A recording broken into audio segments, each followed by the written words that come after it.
রমজান মাসও আজকে লাল শাক তুলছি, খুব সুন্দর লাল শাক, দেখতেও খুব সুন্দর দেলাওয়ার, খাইতে ওলা স্বাদ হইব।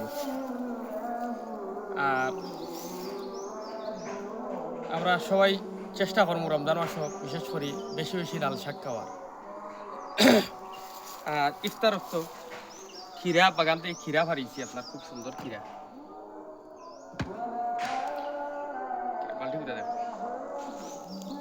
খুব সুন্দর খিরা ফারিয়ে আনছি। খিরা খাইলে আপনার স্বাস্থ্যর লাগেও বালা, আর যারা চর্বি আছে বেশি, বিশেষ করে হইলে গিয়ে আপনারা খিরা খান। খিরা খাইলে হইল গিয়া চর্বিগুলা খাটে হইলে কি, আর খিরার মধ্যে 96% আছে হইলে কি ফানি, কোনো জাত ক্ষতিও করতো না হইলে কি আপনার। বিশেষ করে আপনার খিরা খাইবা রমজান মাস হইলে কি, আর পুষ্টিকর খাবার খাইবা হইল গিয়া। আর রমজান মাস হইলে কি আপনার লাল শাক, ফই শাক, শাক জাতীয় যেগুলো আছে আপনারা বেশি বেশি করে নিবা। আসসালামু আলাইকুম।